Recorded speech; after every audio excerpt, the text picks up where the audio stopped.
কাবার 4টা ডাইমেনশন আমার মুখস্থ, আল্লাহ আমাকে এখনো নেয়নি, ইনশাল্লাহ যাব। কিন্তু কাবা ঘরের হাইট ডাইমেনশন সব আমার মুখস্থ। কাবার এক সাইডের ডাইমেনশন হচ্ছে যেটা সামনে, যেটাকে হিজর স্মাইল বলে, ওই ডাইমেনশনটা হচ্ছে 9.9 মিটার। তার ডান পাশে যেটা হিজর স্মাইলের, সেটার মাপ হচ্ছে 12.04 মিটার। আর তার বাম পাশেটা হচ্ছে 11.68, আরেকটা হচ্ছে 10.18। যদি কাবাকে বর্গাকৃতি বলেন তাহলে কিন্তু কাবা শরীফের সমস্ত মাপগুলো যোগ করার পর কাটায় 114 হচ্ছে। শুধু কোরআনে না, এই ম্যাথমেটিক্যাল বিউটিটা আমাদের কাবা শরীফের মধ্যে আছে, মানুষের মধ্যে আছে। অবাক হবেন, কোরআনে নবী করিম সাল্লাল্লাহু আলাইহি সাল্লামের সময় যখন কোরআনটা নাজিল হয় তখন কোনো জবর জের ছিল না, এবং তখন ছিল 28টা অ্যালফাবেট।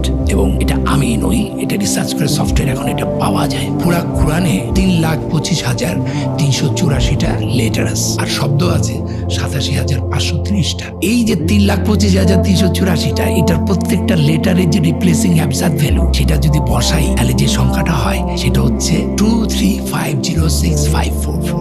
আর 6,236টা যে আয়াত আছে, প্রত্যেকটা আয়াতের আগে যে নাম্বারগুলো আছে, সেই নাম্বারগুলো যদি আপনি যোগ করেন, এই নাম্বারটা হয় 333,667। ইন্টারেস্টিং হলো, এই 23506,544 কে আপনি যদি ওই 333,667 দিয়ে ভাগ দেন তাহলে হয় 70.45 সামথিং, যেটা ওই সূরা আল মারিজের সমান নাম্বার, এবং যেটাকে 114 দিয়ে ভাগ দিলে হয় 1.618। গাইনের অ্যাবসার্ড ভ্যালু হচ্ছে 1000। তাহলে 50টা গাইনে দিক হলে তো আপনার গোল্ডেন এসে হবে না। মানে পৃথিবীর এমন কোন বই আছে যে বই এমন ভাবে করা হয়েছে অক্ষরগুলো এদিক ওদিক করার কোনো সম্ভাবনা নাই? এটা কোনো মানুষের কাজ।